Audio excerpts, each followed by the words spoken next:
He's out. Under pressure, the president's chief strategist, Steve Bannon, exits the White House. I'm Robert Costa.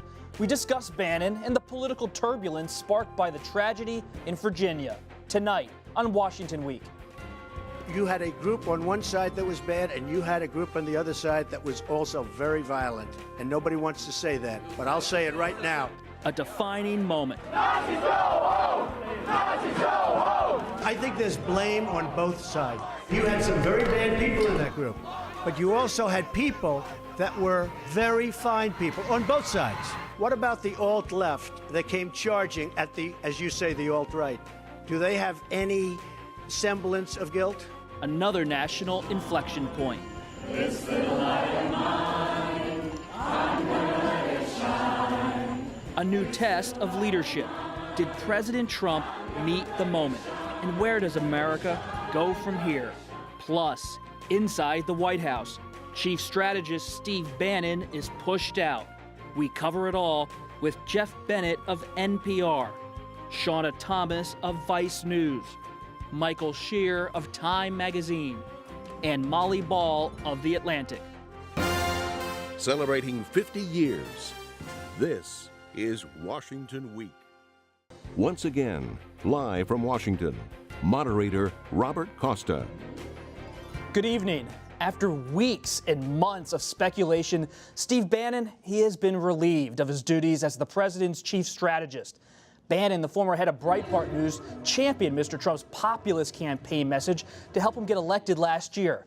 But his worldview and all those clashes with other Trump administration officials, including son-in-law Jared Kushner, it left him with few allies inside the West Wing. The White House today released this statement. White House Chief of Staff John Kelly and Steve Bannon have mutually agreed today would be Steve's last day. We are grateful for his service and we wish him the best. Michael, coming to you, General Kelly made this decision, the 45-year Marine. You have to ask, is he cleaning house? He is cleaning house, but I don't think Kelly is the reason Bannon's leaving. I think this has been coming for months now. The issue, which has been building from early in the administration, when Bannon, remember when President Trump gets there, has enormous power, was basically writing the talking points, pushing through the executive orders, had put himself on the National Security Council. It became a problem, though, because Bannon, at his core, is someone who wants to wreck the current establishment order. And it's very difficult to build a government that actually works if you're wrecking the government that you're trying to run. And over time, this problem just continued to build. And it reached a point, I think, once you saw Reince Priebus leave, they'd kind of bonded together and made a deal that they weren't going to undercut each other. Once Reince Priebus left, Bannon was there all alone, and I think it was just a matter of time. He is someone who likes to wreck institutions. You have to wonder, is he going to wreck the White House without him in it, Molly? Tonight, Bannon gave an interview to the Weekly Standard. He said the Trump presidency that we fought for and won is over. And he said it's time to go to war against his rivals in the administration and the Republican Party. But here's the thing, Molly. Does Bannon actually represent the Trump base? Is he a big of a presence in American politics as well? A lot of people are saying tonight. Well, I think you have to remember that it was only a year ago that Steve Bannon joined the Trump campaign. He did not win the primary for Donald Trump. He didn't make Donald Trump who he was as a politician. He was on the outside, and he was serving as a sort of propagandist from his perch at Breitbart, and he seems to have always been a better propagandist than an administrator. But, you know, so to the extent that Trump was getting some of his script from Bannon, perhaps he can do that more effectively on the outside. I don't think there's any doubt that the populist nationalist agenda of Breitbart helped to shape the politician Trump became, but it's only one aspect of his sort of political leanings. You know, you have Bannon saying going to war against the establishment, not going to war against Trump. He sees himself, I think, as wanting to hold Trump accountable for the ideology that he sort of projected onto Trump. And to Molly's point, one of the things he says he's going to do now back at his post at Breitbart is to really continue with that strategy of flaming the emotions of the white nationalist far right which really helped form part of Donald Trump's base. What I think is really interesting now is what is left at the White House. Who fills that vacuum? Frankly, it's a lot of former Democrats. It's Gary Cohn, it's Steve Mnuchin, it's Jared Kushner, who I would imagine have a hard time coming up with a policy proposal that's going to work its way through a Republican-led Congress if it ever gets to that point. As of this airtime, Stephen Miller is still there and still very influential, and he's very much of the same mind, I think, as The head speechwriter for President Trump. Yeah, but if President Trump goes too far to the center, if some of those people that you talked about, the Gary Cohns, affect him too much, he doesn't exactly know how Steve Bannon is going to use the power that he has with Breitbart, how he has a huge voice, and much larger voice that Breitbart is, since he was in the White House and now outside of the White House. And that could be trouble for the President of the United States. But Republicans say, Michael, that in fact it's not about him going to the center. They just wanted him to be less Bannon and more Republican, get something done on taxes. Well, I think Trump really does want to actually start getting something done. So I think that will be the moderating pressure on Trump right now. I think Trump's instincts are not that far from Bannon. There are important differences, though, between Bannonism or Breitbartism and Trumpism. There's a sort of apocalyptic historical darkness to the Bannon vision, which is that we are going to clear the establishment out. We're going to totally remake the world order into something new. I think Trump has at gut a sort of similar demagogic instinct. He wants to, rile people up. We saw it this week, but he doesn't have that grand ambition that Bannon has. And I think early on in the administration, there were conflicts there. And I think on top of that, Trump has resented, and I think he's going to probably resent some of these quotes that Bannon's giving today, the idea that Bannon was the driving force behind Trump's ideas, because it is, in point of fact, not true. Trump had won the primary pretty much without it. Trump decided on immigration without Bannon. Trump decided on Muslim extremism. Molly, he's raising an interesting point, because if maybe it wasn't an ideological clash that made Steve Bannon depart the White House tonight, it was about credit for the election. It was personal. everything is personal with for President Donald Trump. Right. Yeah, I think it absolutely. But I think, as Michael was saying, Trump just wants to win. He doesn't really care what the substance of the win is. As with health care, he didn't really care what was in that bill. He just wanted it to pass. And that's the same with his administration. He feels like they're not winning. Breitbart was a vehicle for him to win in the primary. He started courting them, as you've reported, years before he decided to run for president. And it was a vehicle for a win. And it was sort of a mutual thing, right? Because Bannon saw Trump as a vehicle for his agenda, but for Trump it wasn't about the agenda. And so you did have this sort of clash of ideologies going on around Trump. But Trump wasn't really preoccupied with it. This is something we're all going to have to watch. Was Bannon the whisperer, pushing Trump in a certain direction, or was he an echo of a president who governed by his own instincts? And I think the issue that really tells us a lot about that reveals something about President Trump is Charlottesville and the tragedy that happened there last weekend. President Trump this week continues to insist that the protests were about preserving history and culture and a Confederate statue. Despite widespread criticism, and it came especially after that Tuesday news conference, he stands by his assertion that both white supremacists and counter-protesters were to blame for the deadly violence. I've condemned neo-Nazis.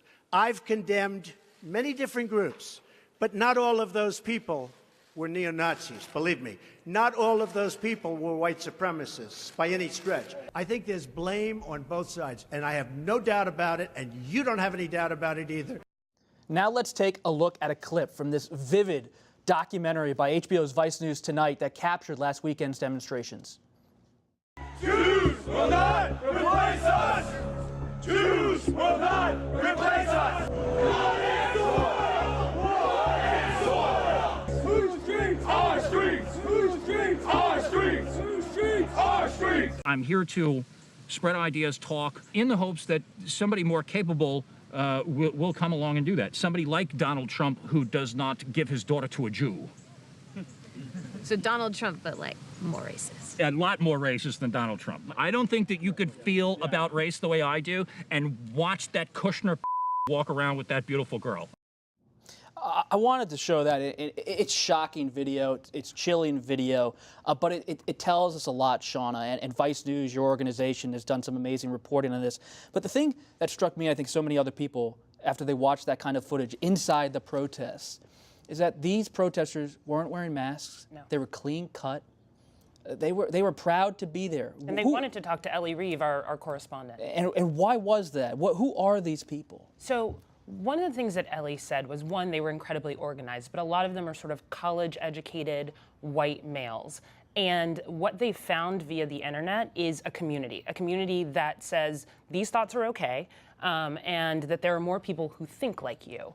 And this was an opportunity to all come together and see what that power was. They wanted to see like what kind of power they had and what they could organize and what they could do. Michael, President Trump he really made this story more than just about a tragedy with that Tuesday news conference where he talked about both sides being to blame here. I didn't see many sides in that video. What does it tell us about the president? And was it a breaking point for him to go in this direction in response? I think it very much fits a pattern with Trump that we saw through the campaign. Now, it's hard to remember all the times he said something racially inflammatory over the last couple of years that shocked everybody, and then we kind of forgot about it. This is a president who, as candidate, said American-born judge with Mexican parents couldn't adjudicate a case because his parents happened to be Mexican, which Paul Ryan said was, a textbook example of a racist comment. This is a president who retweeted false statistics about black on white crime and then never corrected it. This is a president who, while he has not ever argued for racial superiority or said something explicitly racist, has through his career and definitely his candidacy constantly taken racial tensions and used them as opportunities to further his own career agenda and to rally his base. And I think when he sees a situation like that, that's just his instinct. Well, and speaking of the instinct, Jeff, you were there. Yeah. You were at Trump Tower for that news conference. Impressions?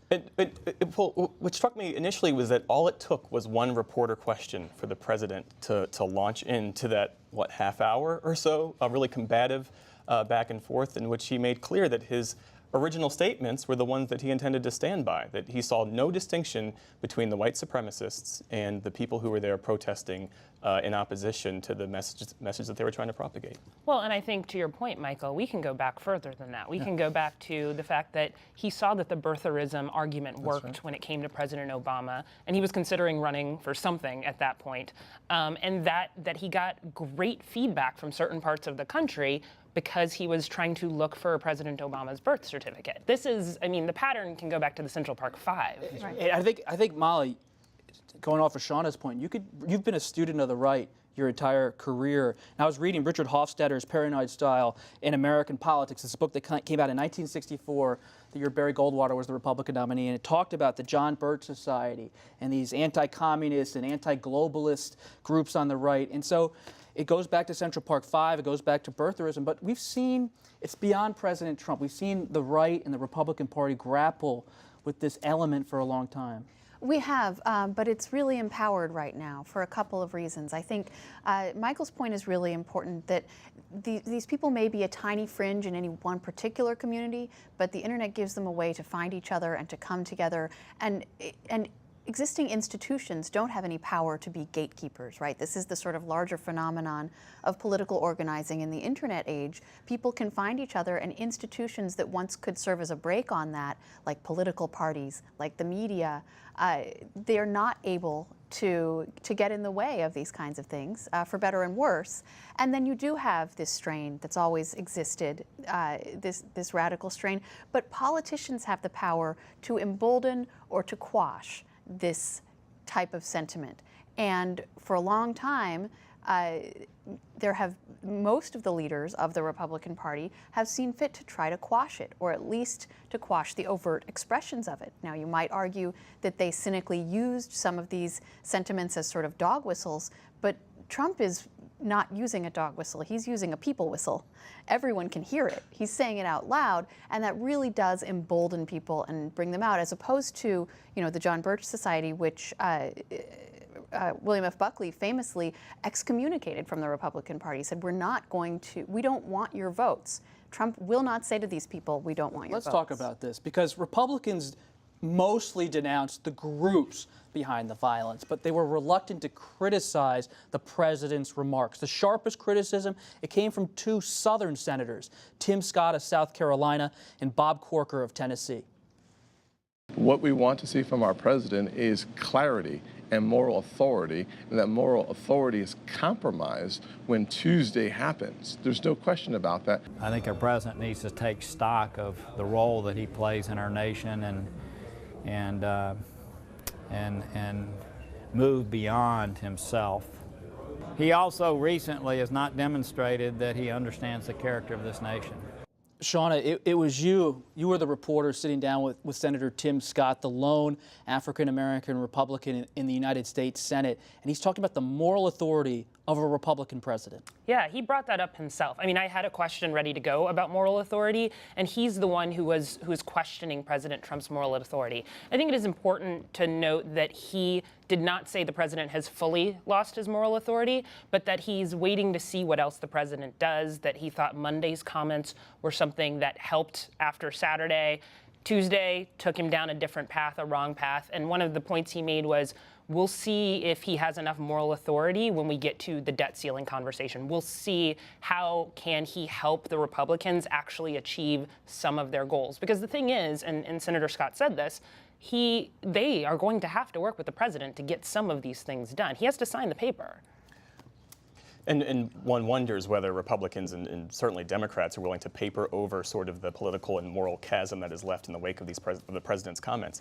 And there's another issue here, too, because remember, was it on Wednesday? He tweeted about the Confederate statues and said that it was a sad thing to see the culture and history of the U.S. being ripped apart by the pulling down of these Confederate statues. And that also is a signal that he's sending not only to the base, but to the wider country about what he perceives this country to be and what it should be.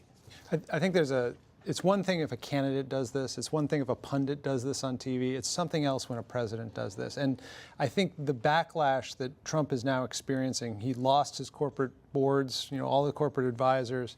There's clear discomfort among his inner circle with the comments he's made, and that's been leaking out, which is sort of embarrassing to the president. I think there's the threat that his legislative dreams die on the vine, in part because of this. The question I've had all year about Trump is, can he put who he is in the box of the presidency? Can he find a way to fit what he thinks of himself in his new role? And he hasn't yet been able to do it. He still thinks his own gut is the way to go. But maybe, Michael and Molly, I'm interested in your thought on this. Maybe he doesn't want to put himself in that box. He has destroyed so many norms that surround American politics. And this is why Bannon matters in some respect. Bannon was the one cheering on the president on Tuesday for rallying behind Confederate statues and monuments. Perhaps because does President Trump and some of his advisors believe there's a political potency to that kind of argument? Yes, and it is also a way to distract from the other argument about Nazis. But I would put Michael's statement a different way. He has not shown that he has the ability to put anybody's interest above his own, including the national interest. And that's literally your job when you're the president. And as you say, he doesn't seem to want to. Say what you will about Steve Bannon's ideology, but he does have one. He was working to achieve a goal larger than himself. And what you heard Senator Corker expressing was that Donald Trump has yet to show that he has any goal other than himself and his advancement and his victory on a personal level. And so that's why so many people are now walking away from him. They've waited and they've waited and they've watched to see him finally get it in their view, and at some point, and I think it's a gradual process. There's not one clean breaking point, and I think we all predicted various breaking points for Trump over the course of the campaign, and they weren't really breaking points. But there is a gradual process of people turning their backs on him, and he's finding himself increasingly isolated. And in talking with Republicans on the Hill this week, there was a real fear that what the president is doing is risks stamping the entire GOP as the party of white grievance and racial intolerance. I think there is a trap here to your question about the political advantage for Democrats that President Trump has said it directly. He said they're focusing too much on Russia right now. That's exactly what Hillary Clinton did in the last campaign. She focused on all these issues about how terrible I was, and I ended up winning because the issue people cared about were the economic populist message I had. Bannon said something similar this week in an interview with the American Prospect about if Democrats want to run on race, that's great for us. Right. We'll take it. The Democrats need to find a way of getting, obviously focusing on this, but also getting beyond. The political chess game, I'm certainly interested in it. But Shauna, pull back for a second. We have a president who's saying what he's saying, both sides, when it comes to Charlottesville. We have people marching in all these different towns, and there are more rallies planned.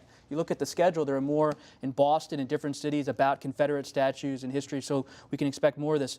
Where is race in America right now in the Trump era? I think it is as confused as it was before. I think it is actually as confused as it was under President Obama. I think President Obama's presidency brought a lot of resentment up, sort of from the depths and the bottom, some things that I think had been sort of stamped down but hadn't been dealt with.